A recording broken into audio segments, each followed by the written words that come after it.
स्पर्श कर लिए, तो अब मैं आपको अपने दिव्य स्वरूप के दर्शन दूंगा।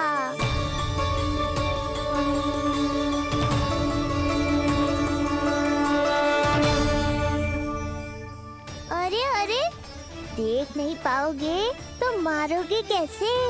आंखें खोलने की चेष्टा तो करो।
प्रभु, ये ज्ञान का प्रकाश है श्रीधर। इससे आप सदैव बचते ही रहे हैं। आपके पास बुद्धि तो है किंतु ज्ञान नहीं। आप महान ऋषि शुक्राचार्य के मानसिक शिष्य हैं। अब स्वयं को ज्ञान से और दूर मत रखिए। अब अपने भीतर के अंधकार को इसमें समा जाने दीजिए। कब तक अधर्म की छाया में रहेंगे आप? एक पग आगे बढ़िए और स्वयं अनुभव कीजिए क्या अनुचित था और क्या उचित है। आपने अधर्म के अंधकार में अनेकों दुष्कर्म किए हैं। अब धर्म के प्रकाश के सामने समर्पण कीजिए।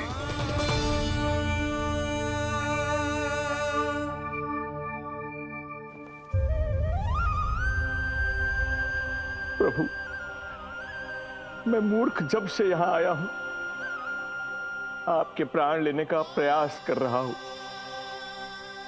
और आप मुझे ज्ञान के प्रकाश का आशीर्वाद दे रहे हैं।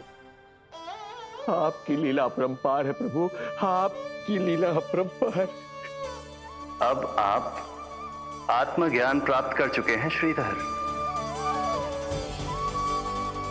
मेरी इच्छा है कि आप इस ज्ञान का प्रयोग समाज के कल्याण के लिए करें। स्वस्मय स्वल्पम समाजाय सर्वस्व, अर्थात अपने लिए केवल आवश्यकता के अनुसार, शेष सब समाज के लिए।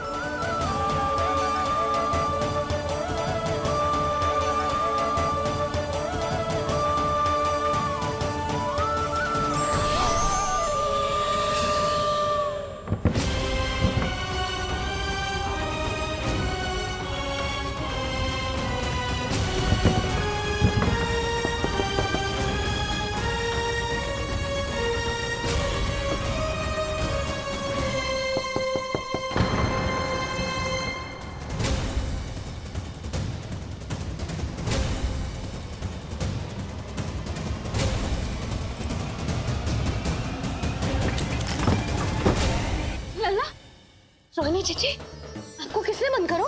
जब मेरे और उस महाराज के अतिरिक्त यहाँ कोई है ही नहीं, तो तुम बताओ किसने किया होगा मुझे बंद? तुम ठीक तो है ना लल्ला? हाँ?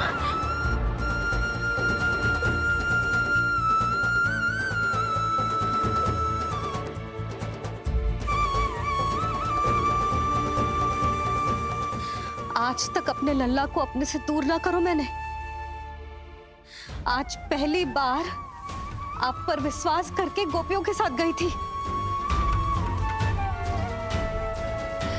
आदर से पूछ रही हूँ महाराज, सत्य बताओ, क्या कर रहे थे आप?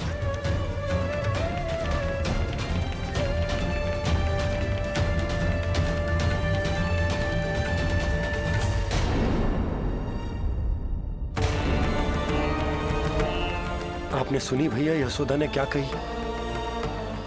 कि वो आज पहली बार लल्ला को छोड़कर इस भवन से बाहर गई और जे है गए। यदि उसे पता चलेगा कि ये पाखंडी बाबा यहां क्यों आयो है और उसके लल्ला के प्राण संकट में हैं, तो फिर कभी वो इस भवन के बाहर पग न धरेगी। मैं समझता हूं नंद, पर इसने यदि स्वयं ही सब मान लियो तो? आप दोनों की चिंता उचित है। कितनी कठिनाई से मैया पूतना की घटना भूल पाई थी। इतना तो मैं समझ गई हूँ, जो आप दिखते हो वो आप हो ना। सत्य बताओ, कौन हो आप और आपका उद्देश्य क्या था? ये क्या बताएंगे? मैं बताती हूँ। चोरी करने आए थे यहाँ, नीलमणि की माला चुरा रहे थे।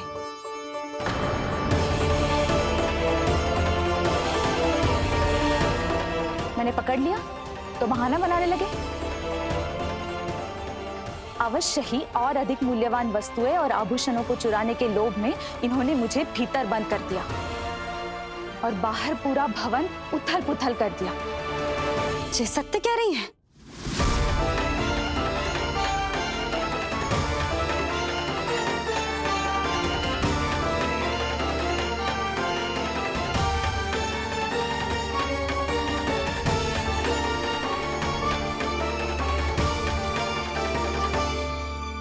सत्य यह है कि रुक जाइए श्रीधर, मैया को मेरा सत्य मत बताइएगा। ये कैसी लीला है प्रभु? आपका आदेश है कि मैं सत्य नहीं बोल सकता, और आपका दिया सद्ज्ञान पाकर अब मैं झूठ भी तो नहीं बोल सकता।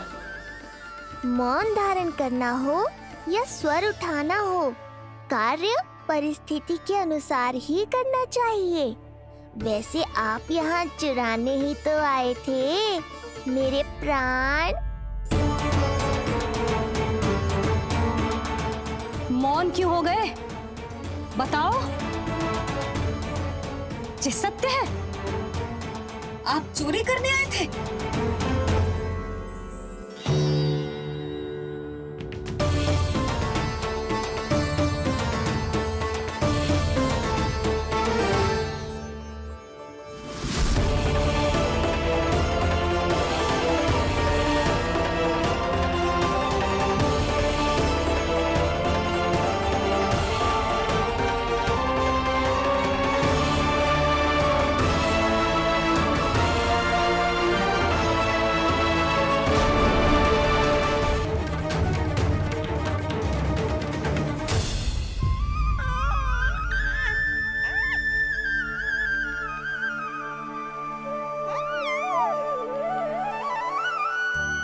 तेरी आंखें देखकर मुझे ऐसा प्रतीत हो रहा है जैसे मैं किसी शांत सागर में डूब रहा हूं, गहरे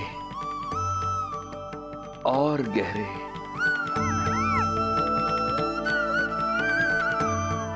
तेरी मुस्कुराहट तो ऐसी है जैसे प्रसन्नता की कोई लहर मेरी ओर बढ़ी चली आ रही है। और ये आभा, ये तो इतनी मनमोहक है कि मन कर रहा है स्वयं को न्यौछावर कर दूं मैं तुझ पर। लो कर लो बात। मेरे प्राण लेने आए थे, अब स्वयं ही न्यौछावर हो रहे हो।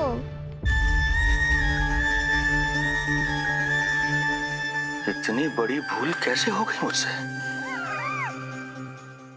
कैसे भूल गया मैं कि तू तो एक छलिया है। जैसे तूने सारे गोकुल वासियों को मोह रखा है, मुझे भी सम्मोहित करने चला था, किंतु मैं तुझसे सम्मोहित नहीं होऊंगा। जिस उद्देश्य के लिए मैं यहां आया हूं उसे पूर्ण करके ही रहूंगा। अच्छा ये बताओ भाभी, पहले हमें क्या करना चाहिए? बोलो ना। पहले हमें स्नान करना चाहिए या पहले हमें अमिया तो? कौन क्यों हो गए? बताओ। ये सत्य है, आप चोरी करने आए थे?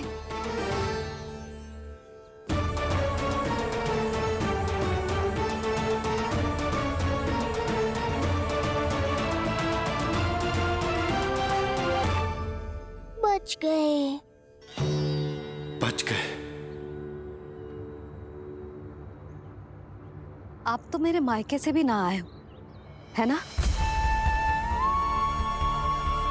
आपकी इतनी सेवा की मैंने, आपकी औषधि, आपका भोजन, जिस सब किया मैंने, आपको अपने पिता के समान माना,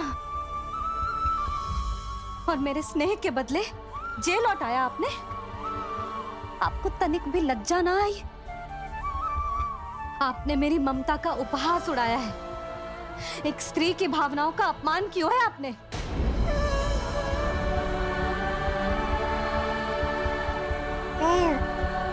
अब आप खड़े क्यों हो मेरे सामने? इससे पूर्व कि मैं भूल जाऊं कि आप मेरे पिता समान हो, और इससे पूर्व कि मेरे पति आपको दंड दे, निकल जाइए मेरे घर से। क्षमा कीजिएगा प्रभु।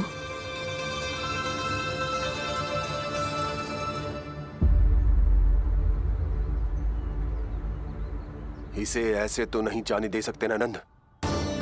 इसके कर्मों का कुछ तो दंड देना होगा इसे। दंड मिलेगा भैया, कंस देगो दंड ने,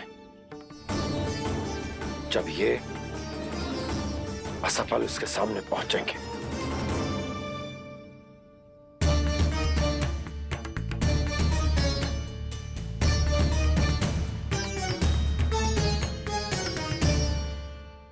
हमें पता है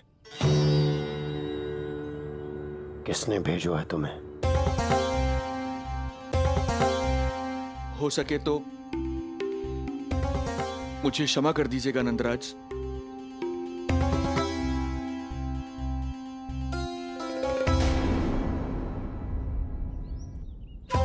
आप यहां से जीवित इसलिए लौटकर जा पा रहे हैं क्योंकि मैं हिंसा का विरोधी हूं, और मैं नहीं चाहता कि यशोदा को पता चले कि उसके लल्ला के प्राण बड़े संकट में।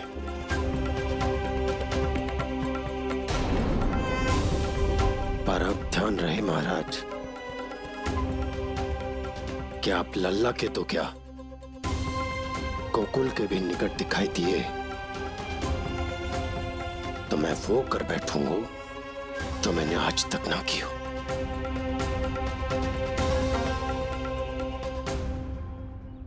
मैं क्षमा प्रार्थी हूं महाराज।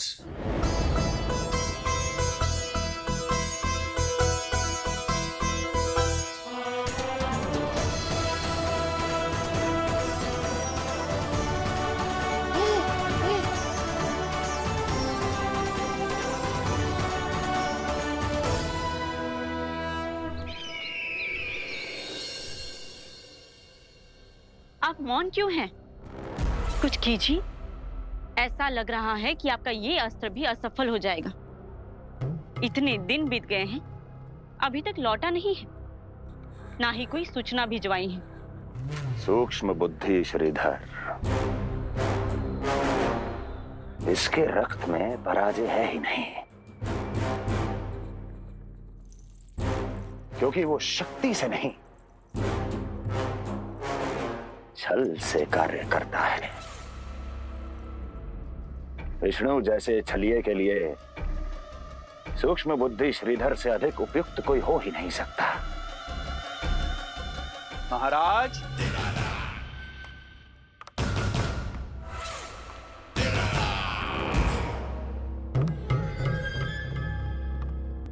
जिसे आप छलिया समझ रहे हैं महाराज, वो तो सृष्टि के रक्षक हैं, पालनहार हैं वो तो।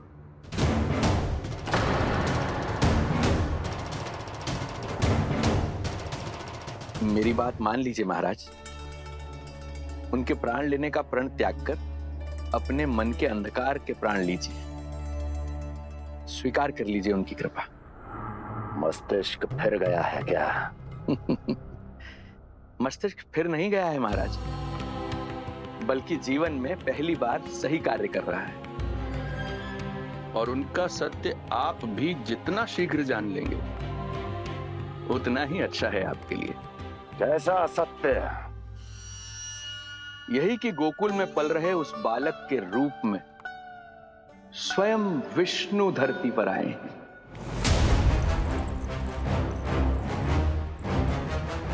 यदि तुम ये सत्य जानते हो तो हत्या क्यों नहीं की उसकी? बड़े आत्मविश्वास से कहा था ना, प्राण ही ले लूं तो अब क्या हुआ? उनके प्राण कैसे ले लेता महाराज, जो स्वयं जीवन देने वाले हैं, जैसे मुझे जीवन दिया। मैं रंगे हाथों पकड़ा गया था महाराज, किंतु बिना किसी दंड के सुरक्षित यहां तक आ गया। क्या यह प्रभु की कृपा से मिला हुआ नवजीवन नहीं है?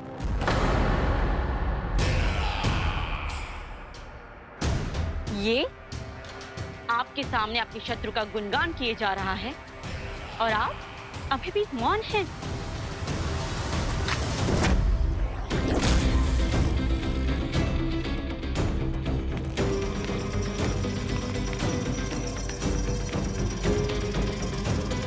यदि वो जीवन देता है तो मैं जीवन लेता हूं।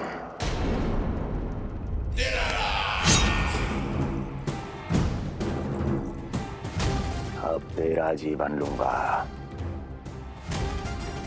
यदि फिर से उसका बखान किया तो।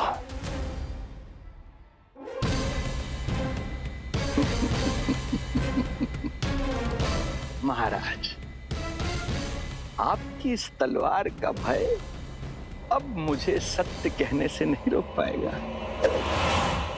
श्रीधर, इससे पहले मैं भूल जाऊं कि तू गुरु शुक्राचार्य का शिष्य है और मेरा पुराना मित्र है, चला जा यहां से।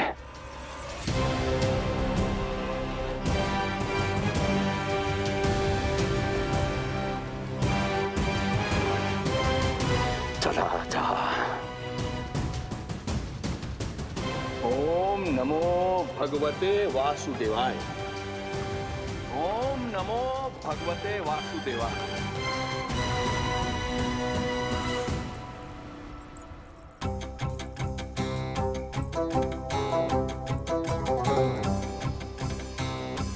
अब आप क्या करेंगे महाराज? आपकी ये चाल तो असफल हो गई। कैसे कैसे असफल हुई मेरी ये चाल अस्ति? इसे विष्णु के अवतार का सत्य पता करने के लिए ही तो बुलाया था मैंने, और वो सत्य मेरे सामने है कि विष्णु का अवतार कौन है और कहां है।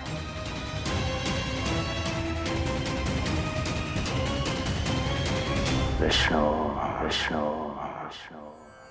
हे नारायण, आपका कोटि कोटि धन्यवाद जो आपने हमारे नीलमणि की रक्षा की। परंतु क्या होगा?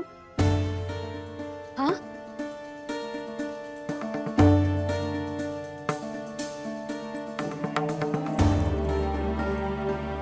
मुझे बताओ तो सही,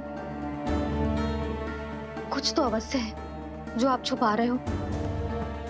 आपको इससे पूर्व कभी ऐसी चिंता और क्रोध में तो ना देखो है मैंने।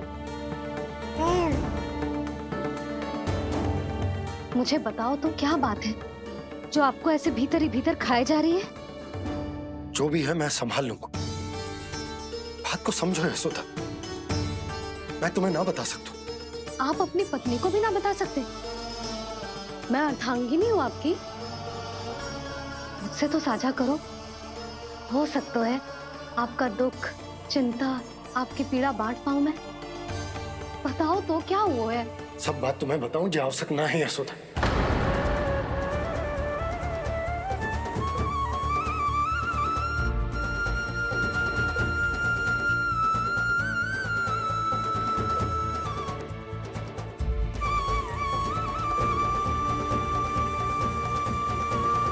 यशोदा,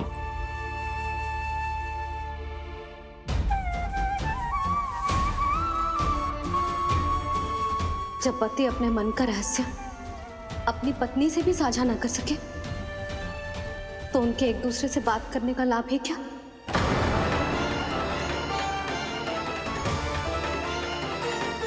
ये तो गड़बड़ हो गई।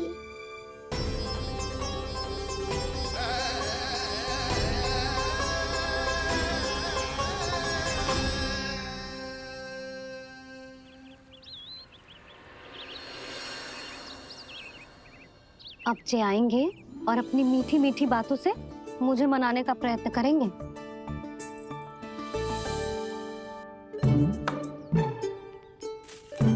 किंतु इस बार उनकी एक ना सुनूंगी मैं। हाँ, यशोदा, यशोदा, यशोदा, मेरी बात तो सुनो। यशोदा,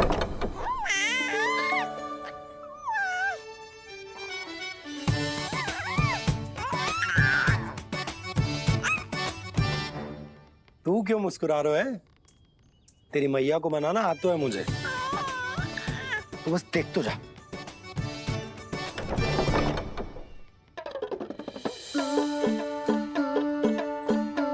वाह, इतनी शीघ्र हार मान गए। तू क्यों मंद मंद मुस्कुरा रहे? क्योंकि आपका क्रोध भी बड़ा मनोहर है मैया। देखियो लल्ला, इस बार तेरे बाबा बिल्कुल ना मना पाएंगे मुझे। हाँ।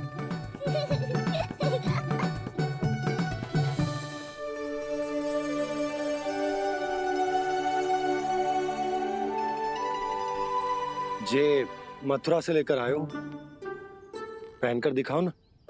लल्ला, मैं अभी आई। हाँ, यशोदा, यशोदा, देख तो लो। बाबा, वस्त्रों और आभूषणों से कुछ नहीं होने वाला।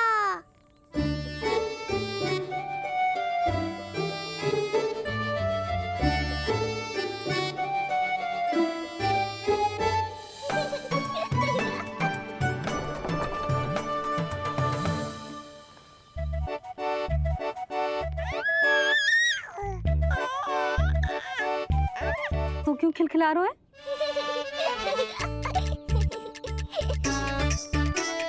मैं तो बस इसे संभाल कर। तू चुप कर लल्ला।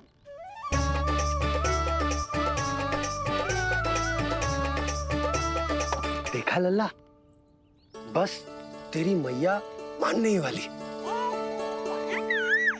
उपहार मिल गयो है तो देखना कैसे मेरी पसंद का भोजन कराएगी। आहा। भोजन में स्वाद चाहिए तो मनाने का कोई और ढंग खोजना पड़ेगा। यशोदा, तीव्र भूख लगी है। अरे भाई, शीघ्र खाना लगाओ। और हाँ, थोड़ा अच्छा सा चटपटा भोजन करा देना।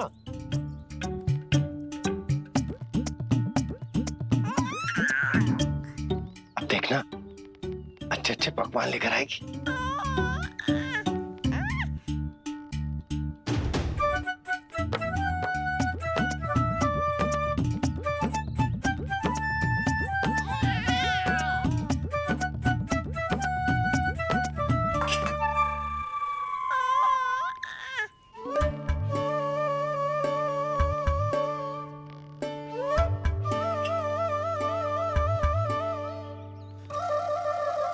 सूखी रोटी और माखन। जो अपनी पत्नी को पूरी बात ना बताते, उन्हें 56 भोग ना मिलता भोजन में।